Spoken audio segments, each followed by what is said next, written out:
आइए जानते हैं बिहार की हर छोटी बड़ी खबर सिर्फ 20 मिनट में। लेकिन उससे पहले आप हमें कमेंट में जरूर बताइए कि ये वीडियो आप बिहार के किस जिले और किस गांव से देख रहे हैं। बिहार में बिगड़ने वाला है मौसम। 12 जिलों में आंधी बारिश और बिजली गिरने का अलर्ट।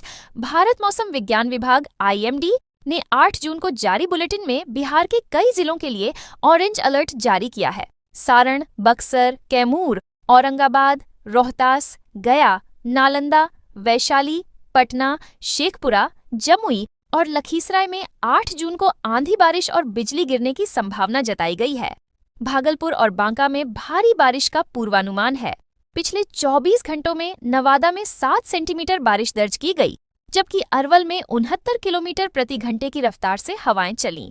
कई जिलों में 60 से 90 किलोमीटर प्रति घंटे की रफ्तार तक आंधी और बिजली गिरने की घटनाएं सामने आई हैं। 6 जून को बिहार के कई हिस्सों में अधिकतम तापमान 38 से 42 डिग्री सेल्सियस दर्ज किया गया। बारिश से कुछ इलाकों को राहत मिली है, लेकिन उमस और गर्मी अभी भी बनी हुई है। मौसम विभाग ने 9 से 10 जून को भी भारी बारिश की संभावना जताई है। खान सर नहीं, खान जी बोलिए। कोचिंग विवाद पर बोले। मंत्री दिलीप जायसवाल पटना में खान ग्लोबल स्टडीज कोचिंग संस्थान पर फायरिंग मामले की जांच जारी है। इस बीच बिहार सरकार के मंत्री दिलीप जायसवाल ने मीडिया से बातचीत में कहा कि फैजल खान को खान सर नहीं बल्कि खान जी कहा जाए। उन्होंने तंज करते हुए कहा कि आप उनसे पढ़ते नहीं हैं तो उन्हें सर क्यों कह रहे हैं। मंत्री ने स्पष्ट किया कि खान जी के खिलाफ जो भी कार्रवाई हो रही है वह पूरी तरह कानून और नियमों के तहत है। सरकार और प्रशासन निष्पक्ष जांच कर रहे हैं और आगे की कार्रवाई भी निर्धारित प्रक्रिया के अनुसार होगी। उन्होंने कहा कि सरकार किसी भी दबाव में नहीं आएगी और प्रशासन को पूरी छूट दी गई है कि वे कानूनी प्रक्रिया को आगे बढ़ाएं। इस बयान से साफ है कि सरकार इस मामले में सख्त रुख अपनाए हुए है। राबड़ी देवी ने सुरक्षा वापस नहीं की। तेज प्रताप यादव का बड़ा दावा। सीएम सम्राट चौधरी पर बरसे पूर्व मुख्यमंत्री राबड़ी देवी और नेता प्रतिपक्ष तेजस्वी यादव की सुरक्षा में कटौती को लेकर बिहार की राजनीति गर्मा गई है।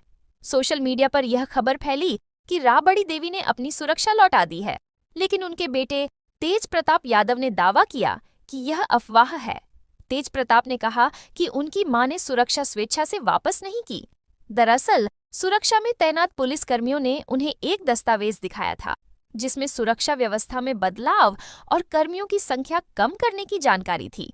इसके बाद राबड़ी देवी ने पुलिसकर्मियों से जाने को कहा था। इसे सुरक्षा लौटाना बताना गलत है।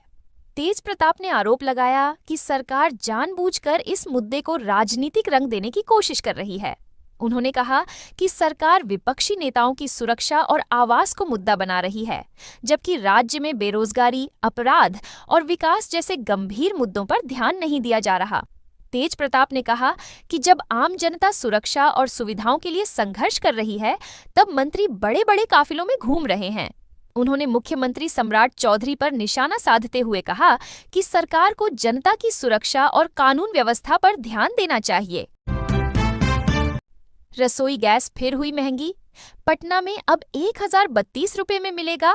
घरेलू सिलेंडर। बिहार में महंगाई की मार झेल रही आम जनता को सरकार ने एक और झटका दिया है। शनिवार देर रात घरेलू LPG सिलेंडर की कीमतों में फिर बढ़ोतरी कर दी गई। संशोधित दरें तत्काल प्रभाव से लागू हो गई हैं। पटना में 14.2 किलो वाले सिलेंडर की कीमत अब 1031 रुपये 50 पैसे हो गई है, यानी उपभोक्ताओं पर लगभग 29 रुपये का अतिरिक्त बोझ पड़ा है। दिल्ली NCR में यही सिलेंडर 942 रुपये में मिलेगा। ये पिछले 3 महीनों में घरेलू गैस की दूसरी बढ़ोतरी है। पहले 7 मार्च को कीमतों में 60 रुपये की वृद्धि हुई थी। लगातार दूसरी बढ़ोतरी से घरेलू उपभोक्ताओं के मासिक बजट पर सीधा असर पड़ेगा। उद्योग सूत्रों का कहना है कि पश्चिम एशिया में भू राजनीतिक तनाव और वैश्विक ऊर्जा बाजार में उथल-पुथल के कारण LPG की लागत बढ़ रही है। पेट्रोल और डीजल की कीमतें भी मई के मध्य से अब तक 7 रुपये 50 पैसे प्रति लीटर तक बढ़ चुकी हैं। ऐसे में रसोई गैस की महंगाई ने आम परिवारों की मुश्किलें और बढ़ा दी हैं। पटना में दोस्त निकला चोर। ATM कार्ड चुराकर खाते से निकाले 18 लाख रुपए। कंकड़बाग थाना क्षेत्र के PC कॉलोनी में रहने वाले फारूक अहमद के बैंक खाते से उनके ही परिचित ने 18.41 लाख रुपए निकाल लिए। फारूक की मुलाकात साहिल कुमार से फ्रेजर रोड स्थित एक जिम में हुई थी। धीरे धीरे दोनों की दोस्ती गहरी हो गई और साहिल का उनके घर आना जाना शुरू हो गया। साहिल ने फारूक को झांसा दिया कि वे अपने खाते का एटीएम कार्ड बनवाएं। वह उन्हें पैसे निकालने की प्रक्रिया सिखा देगा।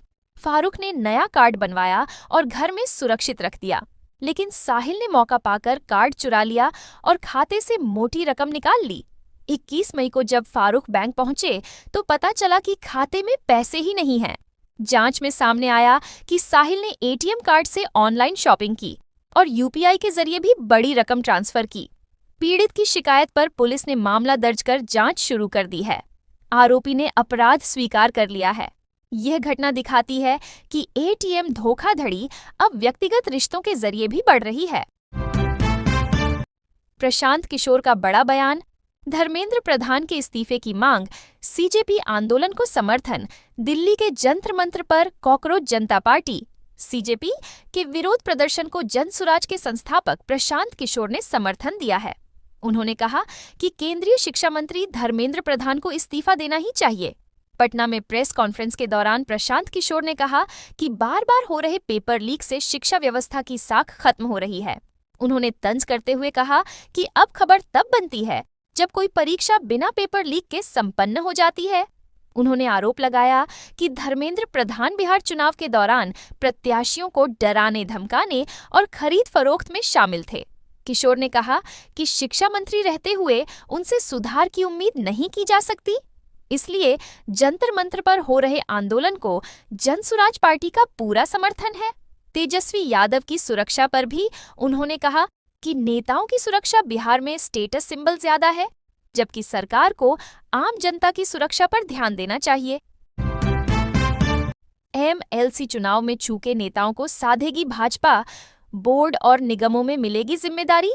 विधान परिषद चुनाव में सीमित सीटों और सामाजिक समीकरणों के कारण कई भाजपा नेताओं को मौका नहीं मिल सका। अब पार्टी संगठन और सरकार ऐसे नेताओं को साधने की रणनीति बना रही है। सूत्रों के अनुसार भाजपा नेतृत्व उन नेताओं की सूची तैयार कर रहा है जिन्होंने संगठन में लंबे समय तक काम किया है, चुनावी प्रबंधन में भूमिका निभाई है या विभिन्न वर्गों में पार्टी का आधार मजबूत किया है। इन नेताओं को बोर्ड, निगम और आयोगों में अहम जिम्मेदारी दी जाएगी। पार्टी के सामने क्षेत्रीय और सामाजिक संतुलन बनाए रखने की चुनौती है। मंत्रिमंडल विस्तार और संगठन पुनर्गठन के बाद भी कई दावेदारों की उम्मीदें अधूरी रह गई थीं। ऐसे में इन नियुक्तियों से असंतोष को नियंत्रित करने और कार्यकर्ताओं का मनोबल बढ़ाने की कोशिश होगी। सम्राट चौधरी और दिलीप जायसवाल के नेतृत्व में सक्रिय नेताओं की किस्मत खुल सकती है। इससे संगठनात्मक संतुलन और राजनीतिक प्रबंधन दोनों को मजबूती मिलेगी। राबड़ी देवी बनाम सम्राट सरकार, आवास विवाद में बढ़ा राजनीतिक निशाना। पूर्व मुख्यमंत्री राबड़ी देवी के सरकारी आवास को लेकर बिहार की राजनीति गर्मा गई है। राबड़ी देवी ने साफ कहा है कि वह आवास नहीं छोड़ेंगी। वहीं मुख्यमंत्री सम्राट चौधरी ने कहा कि कोई माई का लाल सरकारी आवास पर कब्जा नहीं कर सकता। राजद नेताओं ने सूची जारी कर उन लोगों के नाम बताए हैं जो मंत्री नहीं होते हुए भी सरकारी आवास में रह रहे हैं। सरकार की ओर से भवन निर्माण मंत्री लेशी सिंह ने सफाई दी कि ये लोग बाजार दर पर किराया देकर रह रहे हैं। असल विवाद यह है कि राबड़ी देवी का आवास भाजपा कोटे के मंत्री नंदकिशोर राम को आवंटित कर दिया गया है। भाजपा इसे अनुसूचित जाति विरोधी रवैये के रूप में पेश कर रही है। राजनीतिक विश्लेषकों का मानना है कि यह विवाद महज आवास का नहीं बल्कि राजनीतिक रणनीति का हिस्सा है। सरकार विपक्ष पर दबाव बनाने की कोशिश कर रही है, जबकि राजद इसे जनता के सामने अन्याय के रूप में पेश कर रहा है। पावर स्टार पवन सिंह और संजय मयूख पर बीजेपी का दांव। बिहार एमएलसी चुनाव के लिए 4 नाम फाइनल। बिहार विधान परिषद चुनाव को लेकर भाजपा ने अपने उम्मीदवारों के नाम लगभग तय कर दिए हैं। पार्टी ने 4 सीटों के लिए भोजपुरी सिनेमा के लोकप्रिय अभिनेता पवन सिंह, भाजपा के राष्ट्रीय मीडिया सह प्रमुख संजय मयूख, वरिष्ठ नेता अनिल कुमार ठाकुर और शीला पंडित को उम्मीदवार बनाने का फैसला किया है। पवन सिंह की एंट्री सबसे ज्यादा चर्चा में है। लोकसभा चुनाव के दौरान सुर्खियों में रहे पवन सिंह की लोकप्रियता और भोजपुरी भाषी क्षेत्रों में उनकी पकड़ को देखते हुए भाजपा ने उन पर बड़ा दांव खेला है। पार्टी को उम्मीद है कि उनके नाम से पूर्वी बिहार और भोजपुरी बेल्ट में राजनीतिक लाभ मिलेगा। संजय मयूख को दोबारा मौका दिया गया है। संगठन और मीडिया में उनकी सक्रिय भूमिका को देखते हुए पार्टी नेतृत्व ने उन पर भरोसा जताया है। वहीं अनिल कुमार ठाकुर और शीला पंडित के नामों को शामिल कर भाजपा ने संगठनात्मक और सामाजिक संतुलन साधने की कोशिश की है। राजनीतिक विश्लेषकों का मानना है कि भाजपा की यह सूची आगामी विधानसभा चुनाव से पहले संगठन को मजबूत करने और नए सामाजिक समीकरण साधने की रणनीति का हिस्सा है। बिहार में मानसून की दस्तक। सीमांचल के 10 जिलों में भारी बारिश का अलर्ट। बंगाल की खाड़ी से दक्षिण पश्चिम मानसून आगे बढ़ते हुए मिजोरम और मणिपुर तक पहुंच गया है। मौसम विज्ञान केंद्र पटना के अनुसार अगले 4 से 5 दिनों में बिहार में मानसून की दस्तक होगी। सीमांचल के 10 जिलों अररिया, कटिहार, किशनगंज, मधुबनी, पूर्णिया, सीतामढ़ी और सुपौल में भारी बारिश का अलर्ट जारी किया गया है। इन जिलों में मेघ गर्जन के साथ आंधी पानी की संभावना है। शनिवार को पटना और आसपास के इलाकों में आंशिक रूप से बादल छाए रहे और उमस का असर बना रहा। तापमान में गिरावट दर्ज की गई। पटना का अधिकतम तापमान 37 डिग्री सेल्सियस रहा, जबकि डेहरी में 43.6 डिग्री सेल्सियस दर्ज किया गया। बीते 24 घंटों में उत्तर बिहार के कई हिस्सों में वर्षा दर्ज की गई। पूर्वी चंपारण के पताही में 74.8 मिलीमीटर बारिश हुई।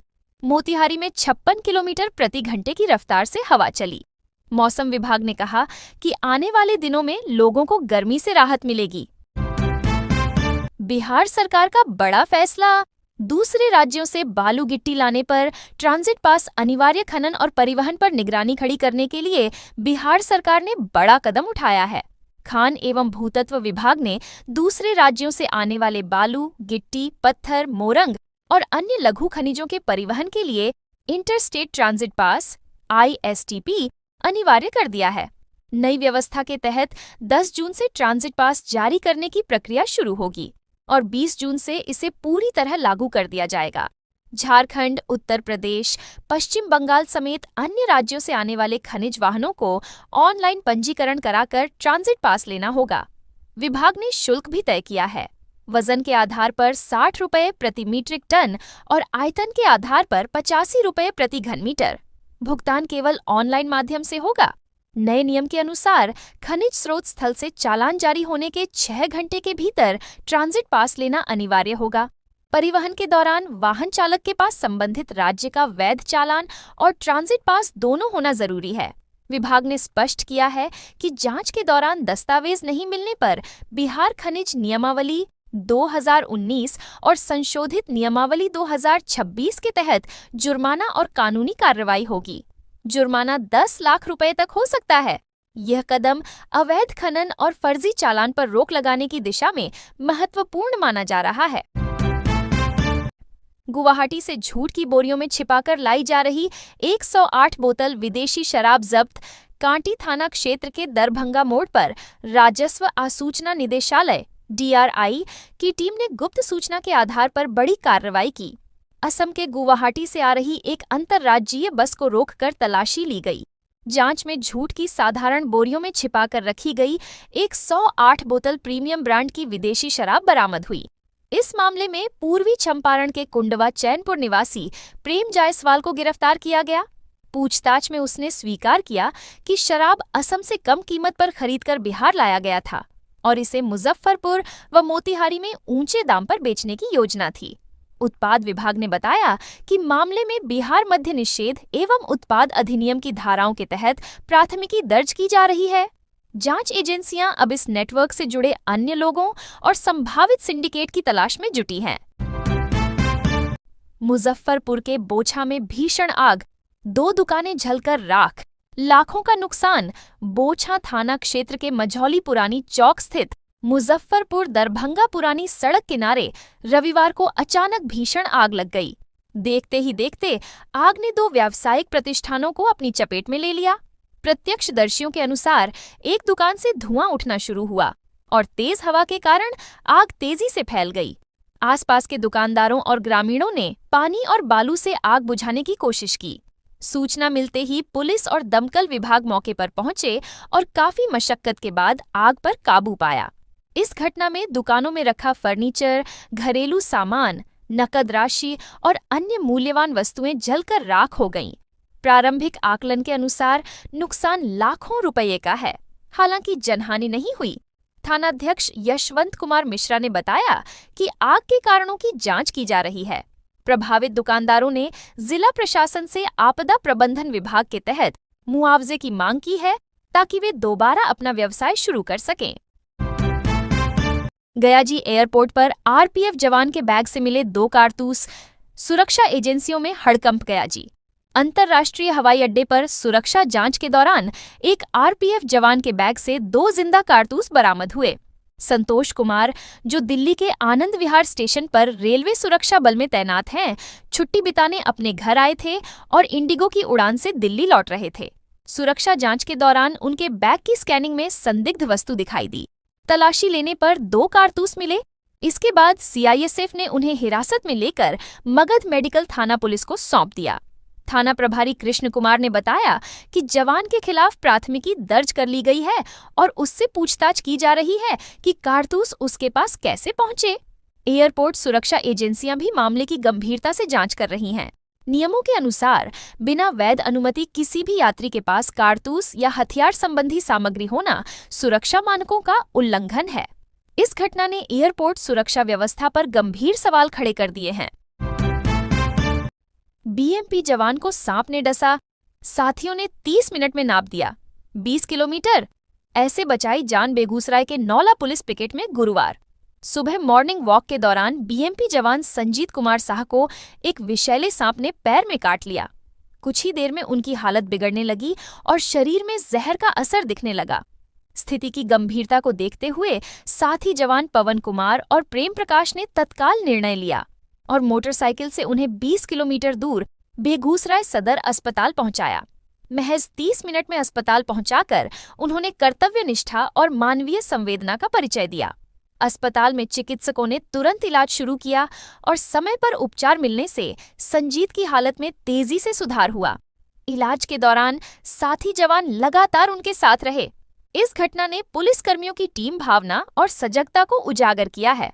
स्थानीय लोगों ने कहा कि यदि समय पर अस्पताल नहीं पहुंचाया जाता तो स्थिति गंभीर हो सकती थी। जहानाबाद शहर में 45 करोड़ से बन रहा 14 किलोमीटर लंबा नाला, 15 जुलाई तक काम पूरा करने का लक्ष्य। जहानाबाद शहर में जल जमाव की समस्या से निपटने के लिए 45 करोड़ रुपए की लागत से 14 किलोमीटर लंबे नाले का निर्माण किया जा रहा है।